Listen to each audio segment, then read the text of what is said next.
예배 오신 여러분 너무나 환영합니다. 다 함께 찬송가 46장 찬양하겠습니다.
교독문 65번 함께 교독하겠습니다.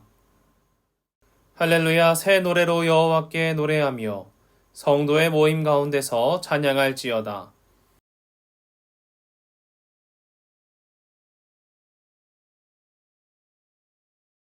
춤추며 그의 이름을 찬양하며 소고와 수금으로 그를 찬양할지어다.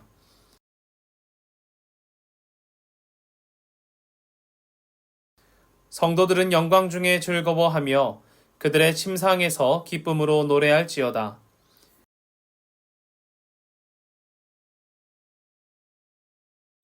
이것으로 문 나라에 보수하며 민족들을 벌하며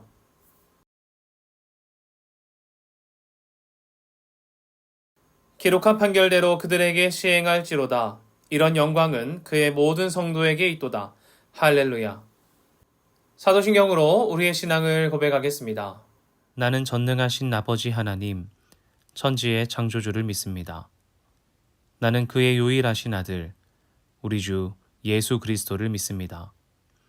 그는 성령으로 잉태되어 동정녀 마리아에게서 나시고 본디오 빌라도에게 고난을 받아 십자가에 못 박혀 죽으시고 장사된 지 사흘 만에 죽은 자 가운데서 다시 살아나셨으며 하늘에 오르시어 전능하신 아버지 하나님 우편에 앉아 계시다가 거기로부터 살아있는 자와 죽은 자를 심판하러 오십니다.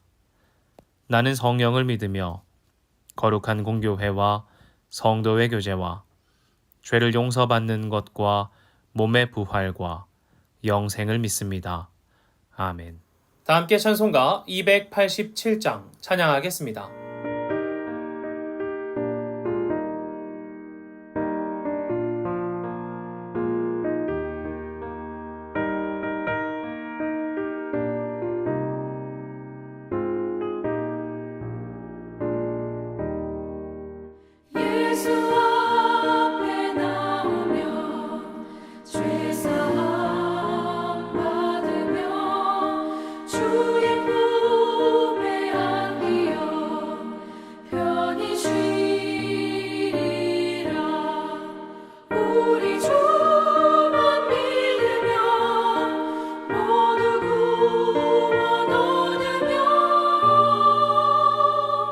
영생 풍랑 열려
민간 내 집에 힘이 살리라. 우리 주만 믿으면 모두 구원 얻으며 영생 복락 멸류관 확실히 받겠네.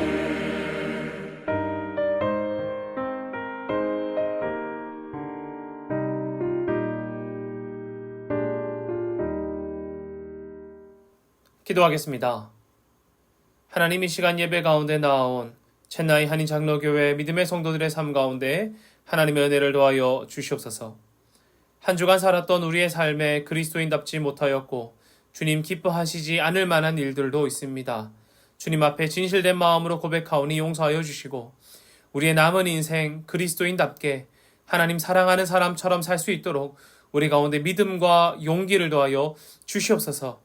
간절히 소망하기로는 우리가 믿음에 결단할 수 있게 하여 주셔서 세상의 것과 하나님의 것 가운데 주님의 것을 선택할 수 있는 용기도 하여 주시고 결단함으로 말미암아 세상이 아니라 주님을 사랑하는 자들 되게 하여 주시옵소서.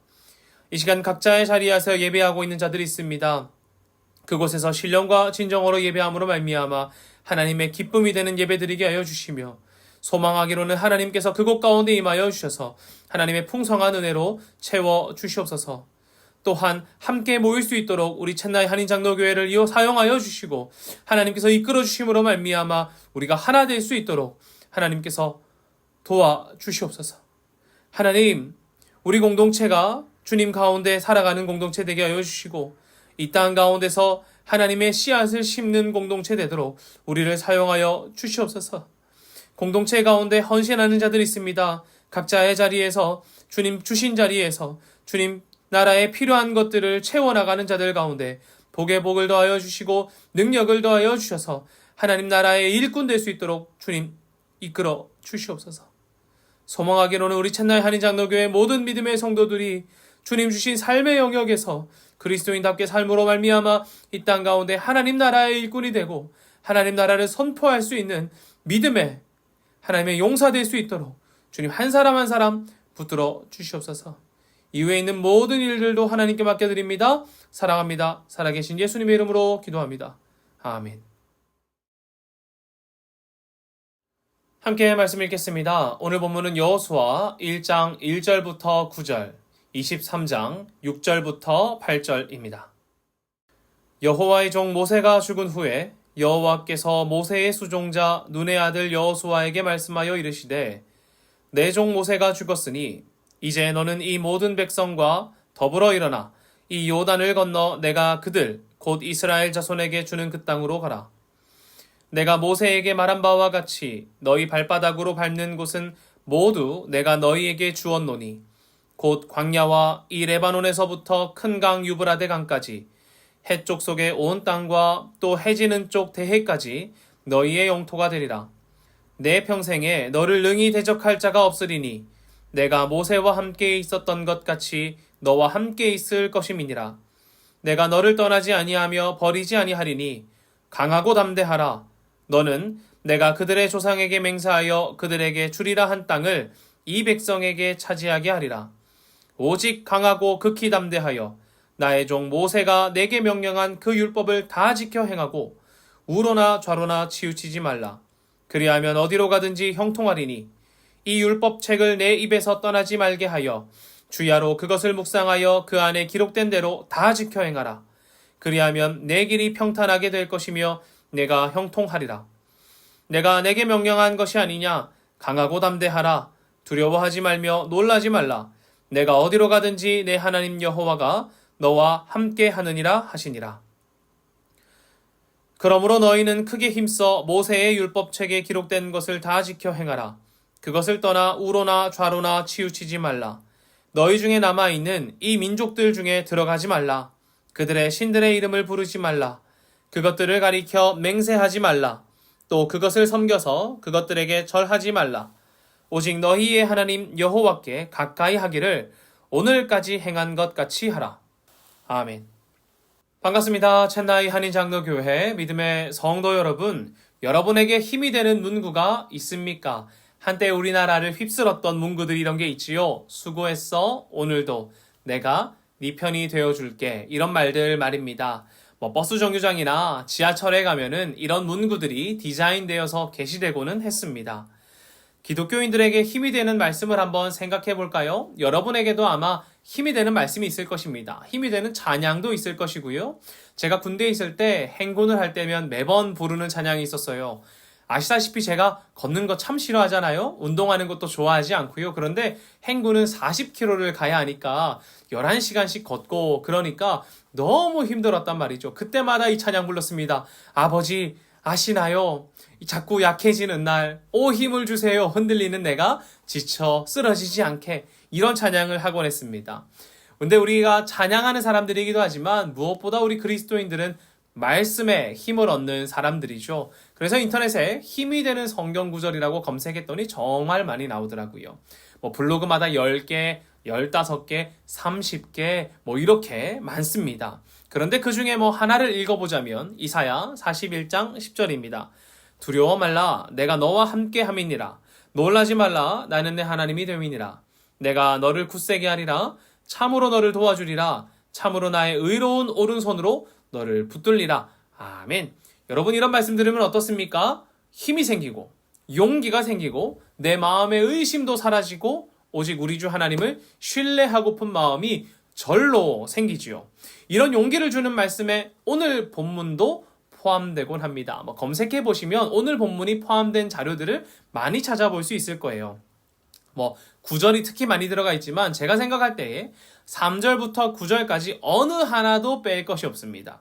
마음이 어려울 때에 제 마음이 어려울 때 누군가가 저에게 이런 마음을 진심으로 해준다면 눈물이 왈칵 날 것 같아요. 저를 사랑하는 마음이 느껴지고 또 힘을 주고자 하는 마음이 이 말에서 느껴지기 때문일 것입니다. 오늘 본문은 모세가 죽은 뒤에 일어난 일입니다. 생각해 보십시오. 지금까지 이스라엘을 이끌었던 모세가 죽었습니다. 탁월한 지도자요, 리더요, 본문의 표현으로는 여호와의 종 모세가 죽었단 말이죠. 참된 하나님의 종이고 우리를 지금까지 이끌었던 사람이고 우리의 리더였고 우리의 마음 기댈 곳이었던 그가, 우리의 방향이었던 그가 죽었단 말입니다. 여러분 이스라엘의 마음이 얼마나 어려웠겠습니까? 특히 여호수아의 마음이 정말 복잡했을 것 같아요. 왜냐하면 모세는 탁월한 리더였으니까, 좋은 지도자였으니까 다음을 이끌어야 할 이 여호수아에게는 내가 모세처럼 하지 못하면 어떡하지 하는 두려움이나 혹은 모세의 위대함 때문에 그 영도력을 잃었다는 것 때문에 마음이 불안하지 않았을까 하는 마음도 듭니다. 그때 하나님께서 여호수아에게 나타나 힘을 더해 주십니다.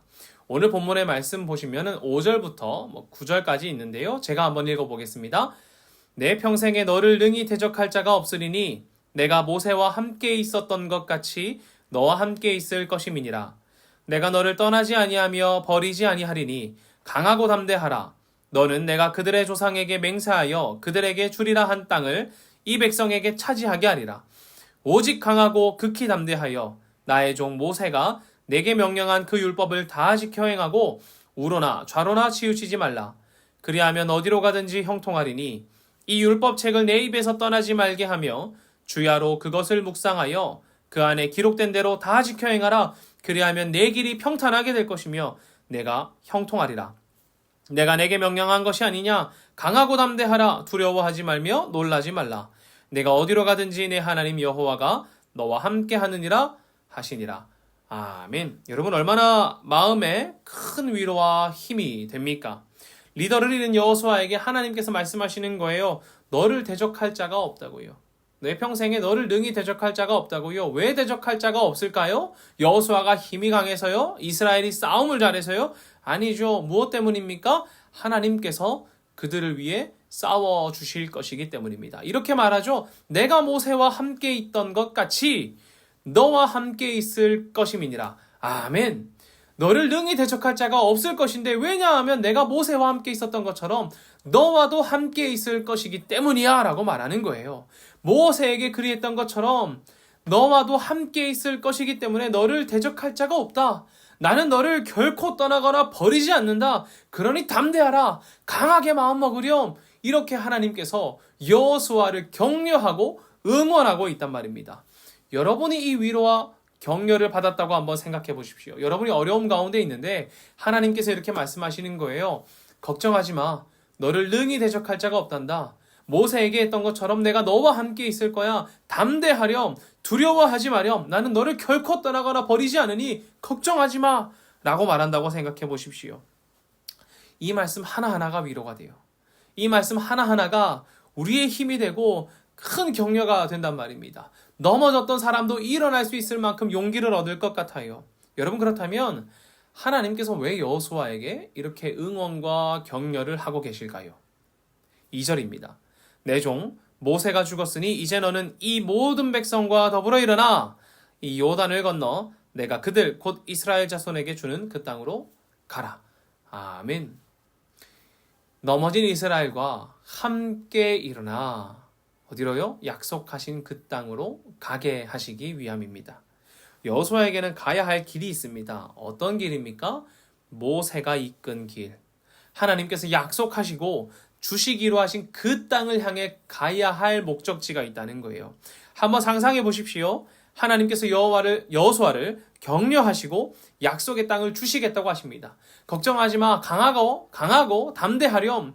내가 너를 떠나지 않아. 너를 능히 대적할 자가 없단다. 내가 너와 함께 있기 때문에 그러니 약속의 땅으로 가렴. 이렇게 말씀하신다는 거예요. 그리고 3절처럼 너희 발바닥으로 밟는 모든 땅 레바논부터 유브라데 강까지 해쪽 속의 온 땅과 해가 지는 그 대해까지 너희의 땅이 될 것이야 라고 하나님께서 비전을 주신다고 생각해 보십시오. 그때 여호수아의 심장에서부터 흘러나오는 설렘과 열정 여러분도 느껴지지 않습니까? 지금까지 걸어왔던 광야의 길과 눈앞에 보이는 약속의 땅 그리고 그 땅을 주시겠다고 말씀하시는 하나님.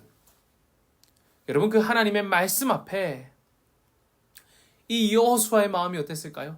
꿈틀꿈틀 뛰었을 것 같아요. 어떤 상황에서요? 리더를 잃은 슬픔 가운데서도 말이죠. 리더를 잃은 슬픔을 이기게 하신 하나님의 격려와 비전. 넘어진 이스라엘, 앉아있는 이스라엘을, 주저앉은 이스라엘을 다시 일으키게 하시고 길을 걷게 하시는 하나님의 격려. 생각해 보십시오.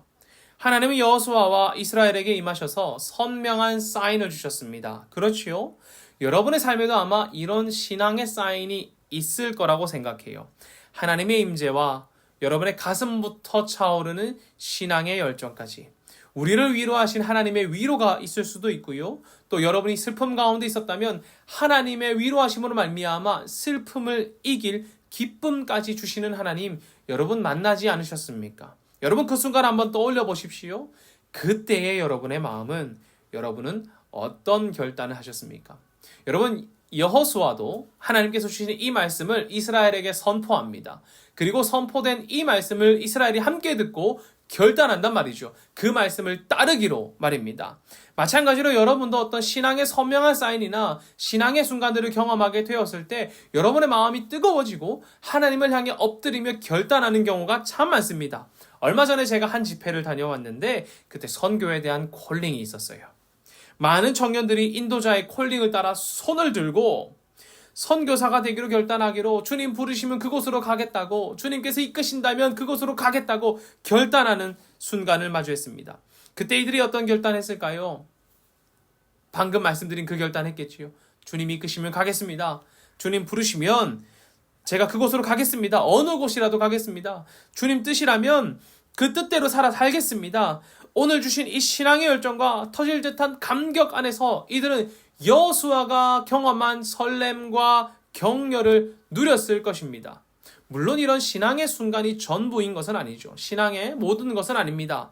깊고 고요한 순간도 있지요. 하지만 이 신앙의 순간이, 이 뜨거운 결단의 순간이 분명 우리의 신앙에 엄청난 도움과 유익이 된다고 저는 믿습니다. 그러하기에 소망하기로는 혹시 이곳 가운데 계신 분들 중에 이런 신앙의 순간을 경험하지 못했다면 함께 예배하고 함께 갈망하고 함께 사랑함으로 말미암아 주님께서 주시는 경이로운 순간을 우리 함께 누리기를 소망합니다. 그런데 여러분, 이렇게 신앙의 설렘과 여호수아가 경험한 놀라움 혹은 이 이스라엘이 함께 결단한 선포, 이런 것들을 고민하다 보니까 제 마음 가운데 이런 생각이 드는 거예요. 성경의 번역본들 여러 개를 두고 읽고 있었는데 메시지 성경과 공동 번역에서 이렇게 말합니다. 메시지에서 이렇게 말해요. 모세가 너희에게 명령한 계시를 하나도 빠짐없이 그대로 행하여라. 왼쪽으로나 오른쪽으로나 길을 벗어나지 말라. 그러면 틀림없이 내가 가려는 곳에 이르게 될 것이다. 공동 번역입니다. 용기 100배 있는 힘을 다내어라. 그래서 내 종 모세가 너희에게 지시한 모든 법을 한눈 팔지 말고 성심껏 지켜라. 그리하면 내가 하는 모든 일이 뜻대로 되리라. 아멘. 여러분 어디로 가든 형통하게 될 것이다. 내가 가려는 곳에 이르게 될 것이다. 내가 하는 모든 일이 뜻대로 되리라. 이런 신앙의 선명한 사건들을 경험했다면 내가 어디를 가든지 하나님께서 지켜주실 것이라는 믿음이 우리에게도 생기죠. 아까 그런 결단을 하고 나면 하나님께서 우리를 지키시리라는 마음이 생기지 않습니까? 내 앞에 있는 문제들이 더 이상 문제처럼 보이지 않는 일들이 우리 가운데 있지 않습니까? 하나님께서 말씀하신 대로 행하고 치우치지 않고 강하고 담대히 선포하면 모든 일이 형통하리라는 말씀들 우리들 꽤 많이 들어오지 않았습니까? 그런데 여러분 한번 생각해 보십시오. 내가 가려는 그곳이 하나님께서 기뻐하시는 곳이 아니라면 어떨까요? 내가 강하고 담대하게 선포하고 열심히 달려가려고 하는 그 땅이 그곳이 하나님께서 기뻐하시는 곳이 아닐 수도 있다는 생각 안 해보셨습니까? 여러분이 행하시는 모든 일과 걸어가시는 인생의 길을 하나님께서는 무조건 기뻐하시는 것입니까? 제가 이 말씀을 묵상했을 때 가장 고민했던 것이 이것입니다. 여호수아와 우리 사이에는 큰 갭이 있다고요. 여호수아의 목적지는 분명했단 말입니다. 하나님께서 약속하신 그 땅 말이죠. 모세가 지금까지 이끌어왔고 지금 눈앞에 보고 있고 이제는 하나님께서 주셨다고 하셨으니 곧 들어갈 그 땅, 그곳이 여호수아에게는 목적지였을 것입니다. 그러니 그가 강하고 담대하고 하나님의 율법을 지키며 좌로나 우로나 치우치지 않으면 그분의 말씀대로 행하면 분명히 그는 그가 가려는 그 땅에 이루게 될 것이고 그 땅을 향해 나아가는 모든 일이 형통하게 될 것이고 뜻대로 될 것입니다. 그런데 우리에게는 여호수아만큼 가야 할 길이 확고합니까? 물론 우리에게도 하나님 나라라는 목적지가 있지만 우리가 갈망하는 하나님 나라를 향한 이 열망이 여호수아나 이스라엘이 약속의 땅을 향한 열망과 비교할 수 있냐는 거예요. 언젠가는 하나님 나라에 살 것임을 믿고 기도하고 있겠지만 여호수아와 이스라엘이 약속의 땅을 갈망하고 있는 것과는 너무나 큰 갭이 있단 말입니다. 그들은 눈앞에 약속의 땅을 보고 있고 우리는 보이지 않을 수도 있지요. 오히려 우리는 지금 당장 주어진 선택 때문에 문제 때문에 고민하고 어디로 가야 하는지 고민하고 고군분투하는 사람들, 어떻게 말하면 잘 모르는 사람들이 우리지 않습니까? 여호수아는 약속의 땅이 눈앞에 보이죠. 마치 이제 손에 잡힐만 했단 말입니다. 그런데 우리는 안 그렇잖아요. 하나님 나라에 대한 이해도 각각 사람마다 다르고 또 신학적인 하나님 나라의 이해가 내 삶에 와닿지 않기도 하단 말입니다. 보이지 않고 잡히지 않는 하나님 나라가 아니라 지금 내 앞에 있는 문제들, 내 삶에 있는 어려움들이 나를 뒤흔들고 우리도 이것들을 위해 기도하는 일이 훨씬 많지요. 그러지 않습니까? 지금 내 앞에 있는 문제들과 내 앞에 있는 어려움 때문에 기도하는 일이 훨씬 많잖아요. 그런데 하나님께 기도하고 예배하면 하나님께서 나의 삶을 형통하게 해주신다는 것입니까? 내가 뜻하는 모든 것을 이루어 주신다는 것입니까? 만약에 그렇게 모든 것이 형통하고 원하는 곳에 가게 됐다면 하나님께서 여호와를 경외하시며 하신 이 말씀이 내게도 이루어진 것입니까? 예를 들어서 내가 가고 싶은 대학이나 내가 가고 싶은 직장을 얻게 되었다면 내가 하고자 이루고자 하는 사업의 성취를 이루면서 기도했다면 내가 그것이 성취하게 되었을 때 오늘 여호수아에게 하신 말씀, 내가 좌로나 우로나 치우치지 않고 율법을 따라 행하면 네가 가고자 하는 곳에 이르게 될 것이고 형통하게 될 것이며 모든 것이 잘 될 것이라는 그 말씀이 이루어진 것과 동일하냐는 것이에요. 오늘의 본문의 말씀을 내 삶에 동일하게 적용할 수 있냐는 겁니다. 저는 여기서 고민이 된 거예요. 과연 이것이 동일할까? 여호수아는 약속의 땅을 향해 나아가고 그곳에 이루기 위해, 그곳에 나아가기 위해 열심히 최선을 다하는 것인데, 정말 오늘 내가 원하는 성취, 내 앞에 있는 문제, 내 앞에 있는 어려움이 해결되는 것이 여호수아의 말씀과 동일한 것일까? 이런 것들을 고민하게 됐다는 겁니다.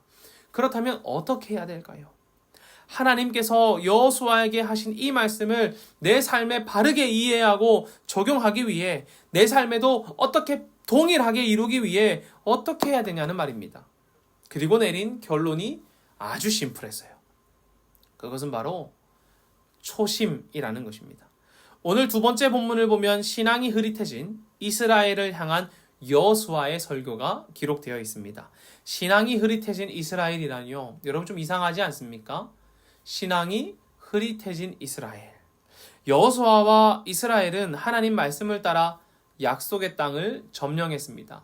약속의 땅에 이제 갔단 말이죠. 정착했단 말이죠. 분배도 마무리했습니다. 그리고 이제 생활도 살기 시작했어요.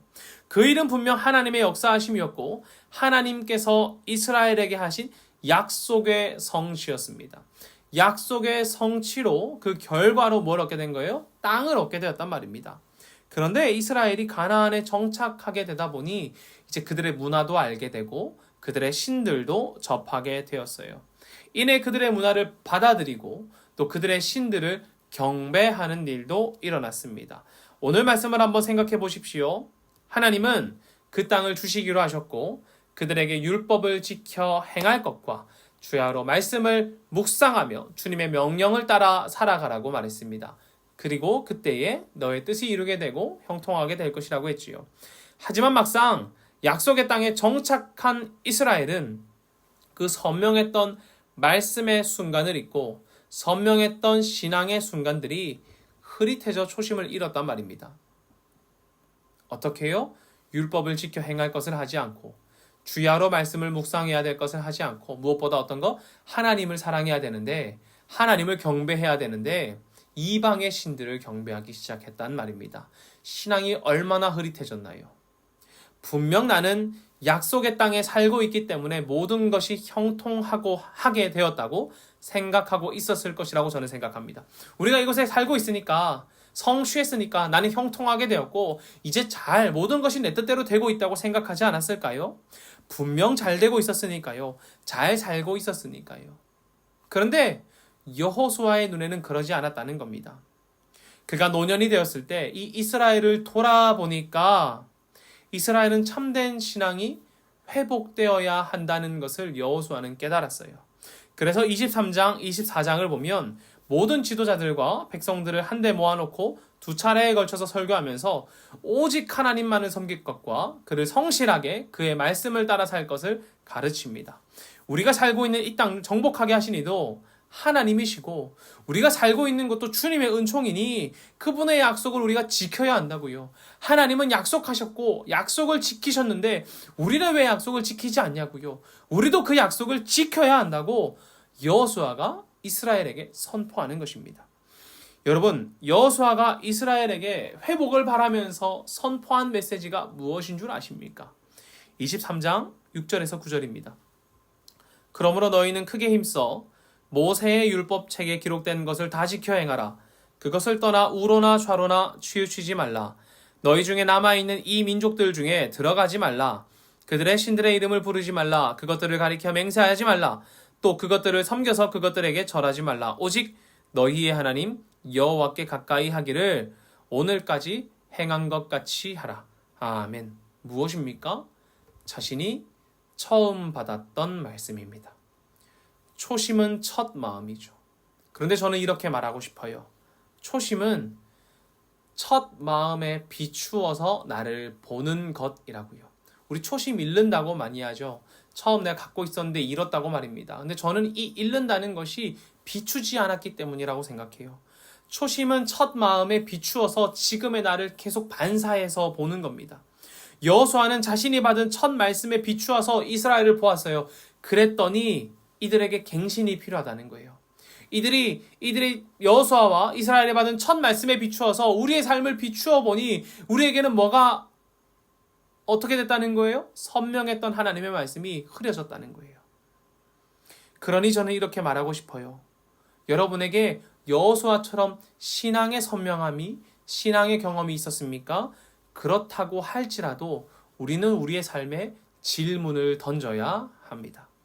우리는 늘 우리에게 스스로에게 질문을 던져야 해요. 하나님, 내가 여전히 하나님 말씀을 소중히 여기고 있습니까? 아까 그 결단하고 두 손을 들었던 청년들처럼 내가 주님 뜻대로 살기로 결단했다면 주님, 내가 여전히 주님 뜻대로 살고 있습니까? 나는 좌로나 우로나 치우친 것은 아닙니까? 강하고 담대하게 우리 하나님 신뢰하고 있습니까? 하나님, 혹시 내가 이 땅을 점령했다고 해서 이제는 내가 힘이 생겼다고 해서 하나님이 아니라 나의 힘을 의지하고 있는 것은 아닙니까? 주님, 나는 주님 말씀 따라 행하고 있습니까? 무엇보다 주님, 내가 걸어가고 있는 이 인생의 길을 주님께서 기뻐하시는 길이십니까? 우리는 물어야 한다는 거죠. 많은 지혜자들이 말합니다. 스스로의 삶에 질문을 던지라고요. 자기의 삶을 향해 질문을 던지는 것, 이것은 청소년 시기에 많이 하지요. 그래서 우리 어른들이 청소년들에게 이런 말 많이 합니다. 너희 때에는 생각을 많이 해야 돼. 스스로에게 질문을 던져야 돼. 나는 누구인지, 어떤 삶을 살아야 하는지 질문해야 한다 하고 말이죠. 예전에 사춘기라는 드라마를 보면은 주인공의 고뇌와 고민을 잘 그려냈던 것으로 기억합니다. 부끄러웠던 모습을 떠올리면서 막 화도 내기도 하고 홀로 고민하고 독백하는 장면, 어두운 방에서 책상에 앉아서 혼자 고민하는 장면들이 생각이 나요. 어린 시절에 제가 그 드라마를 볼 때 참 재미가 없었습니다. 재미가 없었으니까요. 그런데 그 내용들을 보면서 이 생각을 했어요. 중학생이 되면 다 저런 고민하는 줄 알았어요. 그래서 중학생 되면 저런 생각하는 거구나. 나는 누구인지, 어떻게 살아야 하는지 이런 고민하는 거구나. 그런데 제가 중학생이 되었을 때 막상 그런 고민 없었거든요. 우리 한번 가정에, 혹은 우리 또 좌우에 우리 중학생 친구들, 고등학생 친구들 있다면 한번 보십시오. 이 아이들이 그런 고민하고 있습니까? 괴리감이 크지 않나요? 저도 괴리감이 컸습니다. 저는 친구들이랑 그냥 되는 대로 놀고 웃고 되게 유치하게 지냈거든요. 그런데 스스로를 향한 질문, 이거 하는 거 청소년 시기에만 하는 것 아니죠. 오히려 나이가 들었을 때 더욱 진지하게 고민하게 되지 않습니까? 나이가 들면 삶을 향한 질문이 더욱더 진지해져요. 무게가 생긴다는 말입니다. 그러나 그때에 더욱더 질문해야 돼요. 한때 산티아고 순례길을 걷는 사람들이 많이 있었습니다. 얼마 전에 만난 제 지인도 산티아고 가려고 준비하고 있다고 하더라고요. 체력을 키우고 있고 돈을 준비하고 있다고 합니다. 너무 궁금한 거예요. 왜 이렇게 산티아고 순례길을 걸을까? 아시다시피 저는 걷는 거 그렇게 좋아하지 않으니까요. 저는 갈 생각이 없습니다. 혹시나 간다면 정말 여행으로만 갈 생각이에요. 그런데 왜 이 길을 갈까? 사람들이 좀 궁금하니까 찾아보니까 이 연령별로 이유가 준비되어 있더라고요. 적혀 있던데 20대에는 젊은이들이 사회 진출을 앞두고 자신의 내면을 살펴보는 여행을 하기 위해 가기도 하고, 또 복학 전에 시간의 여유가 되어서 취업 전에 복학 전에 시간적 여유가 되어서 외국인 친구들을 만나보고 싶어서 그들과 관계를 맺어보고 싶어서 일부 청년들은 일종의 극기 훈련으로 이 산티아고 순례길을 걷는다고 합니다. 30, 40대의 경우에는 인생의 전환점에서 새로운 길을 찾기 위한 과정으로 산티아고 순례길을 간다고 해요. 예를 들어서 직장을 그만두고 새로운 직장으로 이직하려는 사람들, 아니면 지금까지 삶의 모습을 아예 바꾸려고 샐러리맨이었다가 사업을 한다거나 이런 식으로 아예 삶을 바꾸려고 하는 사람들이 간다고 합니다. 50, 60대의 경우에는 지금까지의 삶을 뒤돌아보고 남은 인생을 설계하는 과정에서 산티아고 순례길을 찾는다고 해요. 우리 이후의 무게가 조금씩 달라지는 것 같습니다. 그러다 보니 이 순례길을 걷는 외국인들 중에 41%가 한국인이라고 해요. 어떻게 생각하면 사회가 힘들다는 것일 수도 있고, 또 다르게 생각하면 많은 사람들이 자신의 삶에 질문을 던진다고 볼 수도 있지요. 그런데 무엇보다도 저는 그리스도인이야말로 이 삶에 대한 질문을 던져야 하는 사람들이라고 생각합니다. 여호수아만큼 선명한 신앙의 사건이 있었다고 할지라도 말이죠. 여러분도 분명 신앙생활 하시면서 하나님의 사인과 같은 놀라운 일들이 있었을 것입니다. 그때의 기억을 생각하면 여전히 선명하기도 하고 감격에 벅차오르기도 하고 기쁨이 되기도 하고, 때로는 그 사건들을 말씀하시며 눈물을 흘리시는 경우도 있지요. 그러나 그런 경험이 있다고 할지라도 우리가 스스로에게 질문을 던져야 하는 사람이라는 것은 변하지 않는다는 거예요.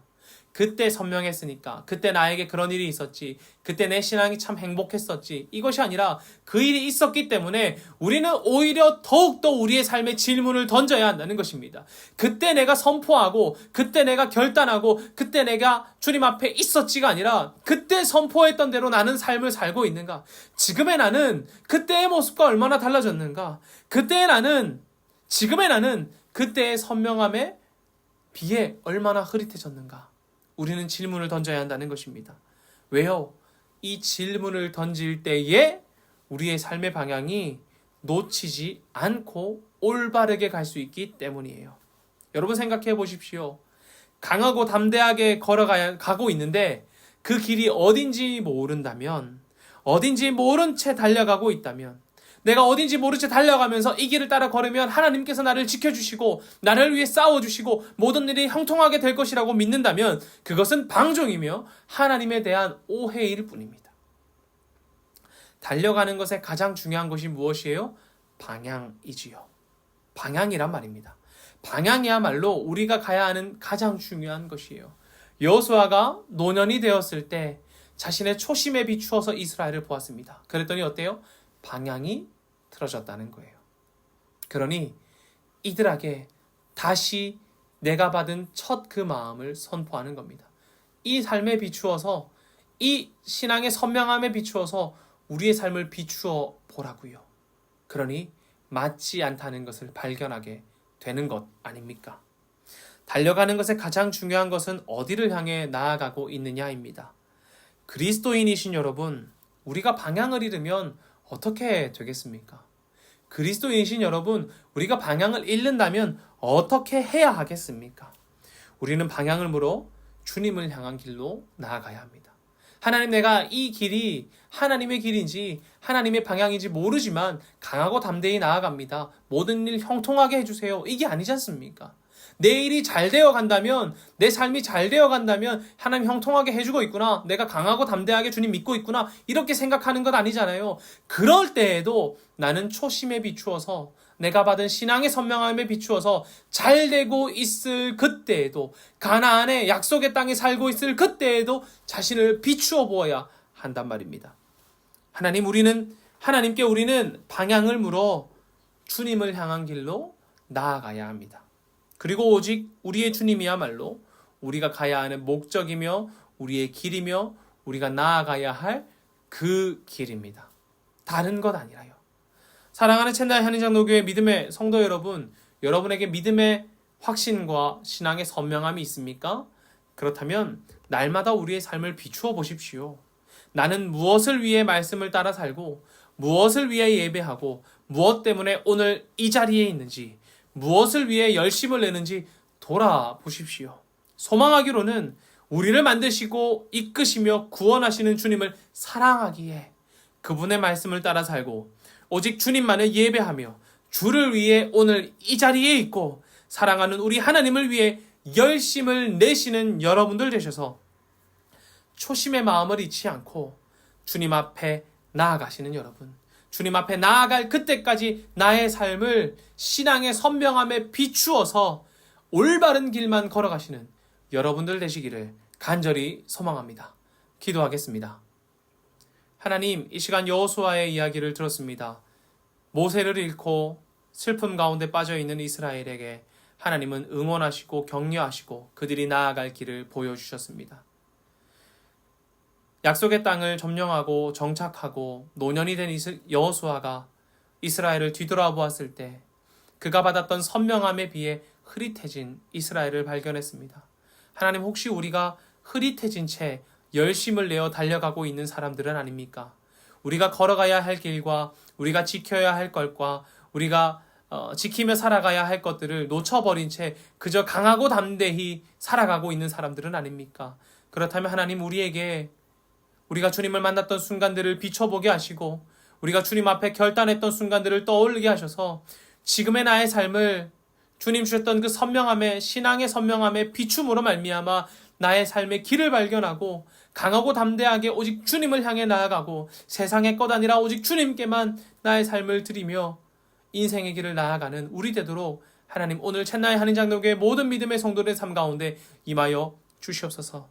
소망하기로는 우리를 만드시고 이끄시고 구원하시는 주님을 사랑하고 주님 말씀 따라 살고 오직 주님만을 예배하고 주를 위해 오늘 이 자리에 있고 사랑하는 우리 하나님을 위해 열심을 내는 우리 되어서 나의 사랑을 드리는 우리의 삶을 지키시는 하나님, 그 하나님을 예배하며 살아가는 올바른 길을 걷는 우리 되게 하여 주시옵소서. 우리의 삶이 끝날 때까지 신앙의 선명함에 나의 인생을 비추어 오직 주님을 위해 오직 그 길, 주님만을 쫓아 살아가는 우리 되게 하여 주시옵소서. 사랑합니다. 살아계신 예수님의 이름으로 기도합니다. 아멘.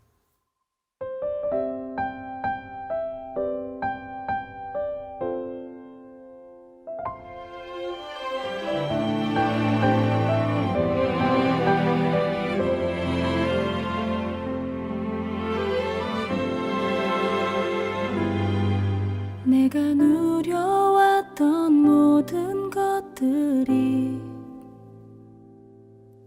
내가 지나왔던 모든 시간이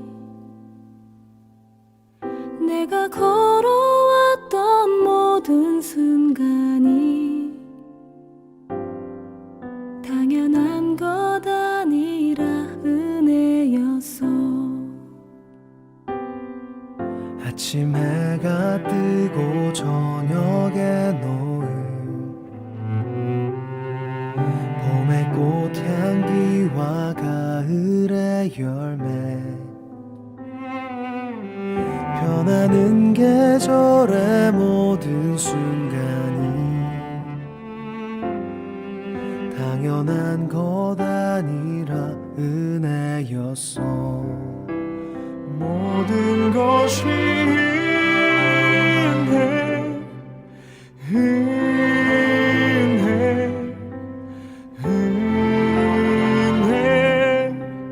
한없는 은혜 내 삶에 당연한 건 하나도 없었던 것을 모든 것이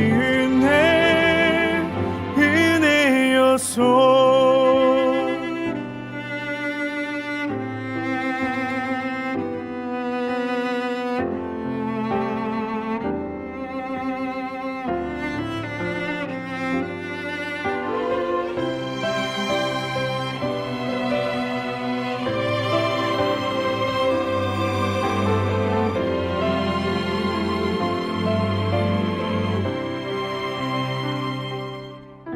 내가 이 땅에 태어나 사는 것 어린아이 시절과 지금까지 숨을 쉬며 살며 꿈을 꾸는 삶 당연한 것 아니라 내가 하나님의 자녀로 살며 오늘 찬양하고 예배하는 삶 복음을 전할 수 있는 축복이 당연한 것 아니라 은혜였어. 모든 것이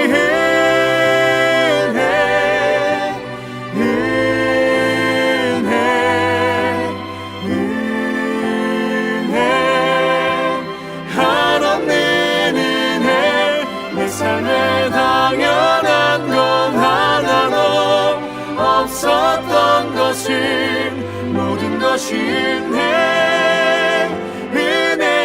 은혜였어. 모든 것이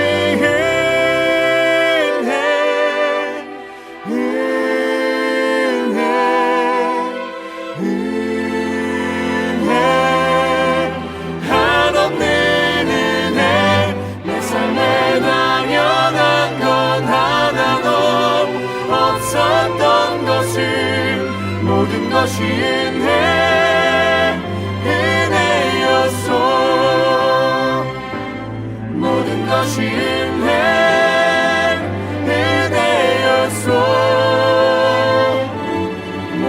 하신